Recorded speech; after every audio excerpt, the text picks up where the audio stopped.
I'm Piers Linney and this is Scale Up. I'm going through the 5 key factors you need to consider before you grow or scale up your business. So my first video was on planning. You need a plan. This video is on operations and execution. You need to prepare and get ready to grow before you start growing. So let's get into it.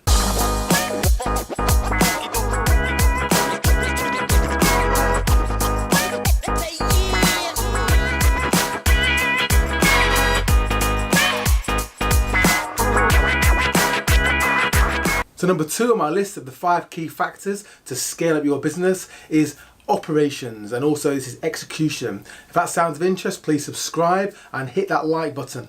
Growing your business means that you have to grow up, and many entrepreneurs, they get to the point where they want to grow and they carry on growing and they overtrain and haven't put in place the right people, the teams, the right policies, the right systems. They don't understand the regulatory framework, haven't got the right compliance, increasingly haven't got the right security as that attack surface becomes greater for the bad guys. So all of this needs to be looked at and understood and considered and built into your plan. Because if you don't do that, what happens is you begin to grow your business, and the front end, sometimes sales and marketing, may be going swimmingly well, but the back end, operations, processes, systems, customer service, your technology, it doesn't keep up, and you get a disconnect. And that disconnect can mean, well, it can cost you a huge amount of money, it can disrupt your business, it can impact your customers and your profits. But the point is that you're going to have to put these systems and processes and policies, whatever they are, in place at some point. And if you don't do it before you start growing, typically it's going to cost you more money, take longer, and it's going to slow you down. The great benefit of growing a business today is that you can automate so much of it. So look at what you need, look at the requirements your business has, and automate whatever you can. So use software off the shelf, use APIs to link it together. You know, the days of paying systems integrators huge amounts of money to plug together your IT, your comms, your software, your customer service, those days are over. So automate everything. What you want to do is focus on the business of running your business, not running IT and communications and other distractions. And if your business is a software company, or you're developing an app or whatever it may be, you want to focus resource on where it creates the most value. That's developing that product, and that's generating happy customers and providing fantastic customer service. It's not on worrying about stuff that you don't need to worry about anymore. So go and talk to your service provider, and if not willing to talk to you about how you can automate systems or leverage the power of the cloud, go and find a different service provider. Good operations can need investment. So don't be shy of making an investment. Clearly you've got to measure that investment in terms of when you need it and what you can afford and what the return on that investment is. But investment made up front in software, systems, linking it together, automation, having even the proper internet connectivity, or having a proper communications platform so you can communicate with your colleagues and your partners, suppliers, and even customers, putting that in place up front will save you money and time in the long run. I've been involved in businesses directly through acquisition or as an investor that are highly inefficient, and we've completely transformed the business and the cost base by automating processes and actually just putting processes in place. Because what that does, it means consistency. It means that there's a rule book essentially. Now I'll come back to culture. You need to try and maintain that, but it's important people know that how things get done in your business.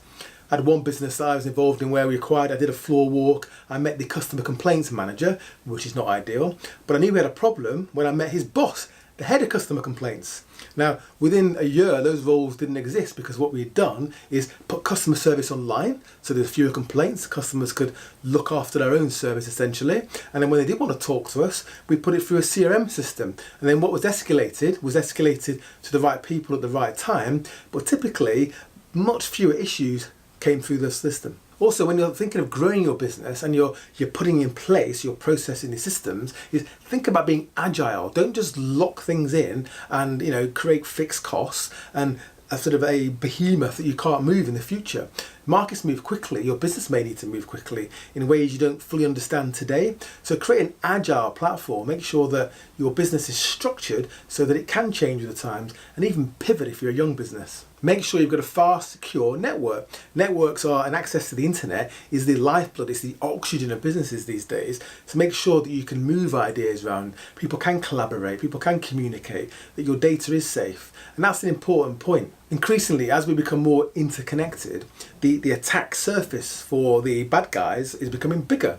They may be hacking your servers, they may be using what they call social engineering, so pretending to be somebody else so that one of your employees eventually gives up data or even sends them money. There are many ways in which businesses are being attacked. Make sure your business, your network is secure. Clearly make sure it's physically secure, but make sure your network's secure. As you add more endpoints, as there's more people or even customers and suppliers accessing your network and your company data or intellectual property or your customer data, it needs to be secure. Long gone are the days where you relied on some cheap antivirus software and a router you bought in the high street. You need to make sure you have a plan around your data security and your business's corporate security and its integrity. Because if your business isn't secure, there's a risk, and as there's more bad guys attacking businesses and trying to find ways to hold them ransom or steal money or whatever it might be, you may go to sleep one night and wake up and realize you no longer have a business. Embrace the cloud. There's no need to own infrastructure anymore. There's no need to pay one-off fees for perpetual software licenses.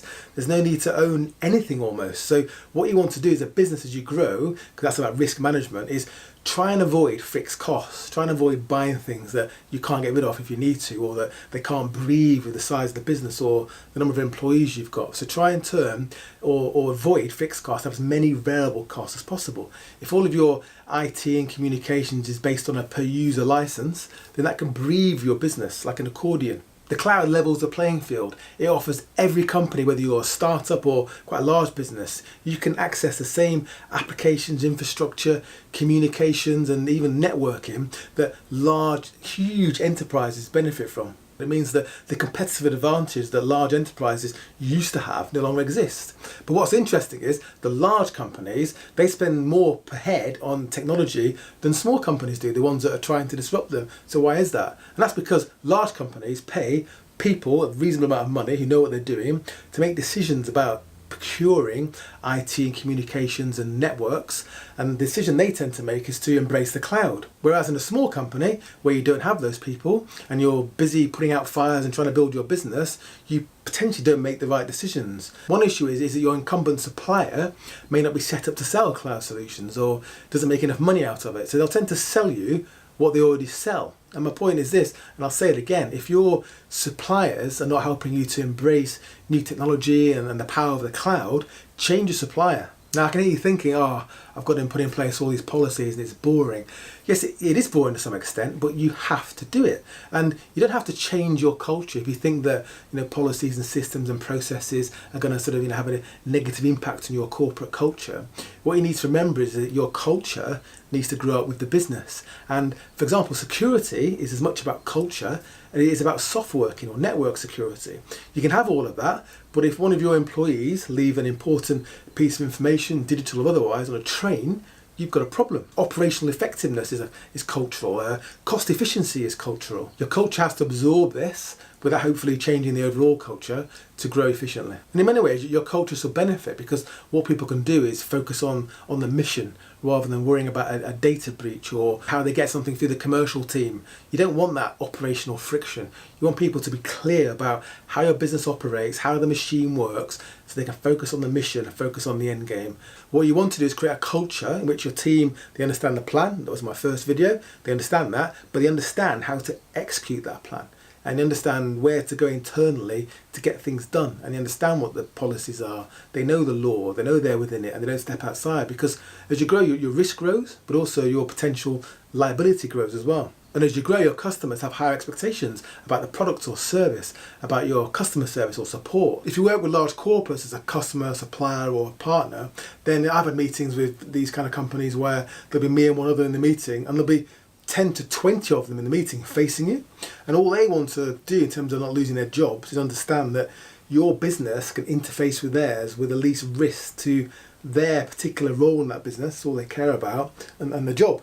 And it's better to at least start putting these things in place before you engage, because if this large enterprise says, great, let's go, you may find it's going to take you 12 to 18 months to go and get an ISO accreditation. As you grow, you're going to bring new people on board, and having this stuff written down means that you can very quickly bring them up to speed and find out whether they're up to the job. So operation and execution are really important. There's no point having a plan if people don't know how to execute it. And the key point is this: find out what you need to have and put it in place before you start growing, because if you don't, it'll take you longer, it'll add more risk, and it'll cost you more. Automate everything you possibly can, but don't go too far. Even Elon Musk, who was trying to automate his factories so there were no humans involved at all, had to admit that humans are underrated. And all these systems create a huge amount of data. Make sure you can store it, you can manage it, and you can analyze it. That will help your operational efficiency. So that was a quick tour for the key highlights of operations in my 5 key factors for scaling up your business. I hope it was useful.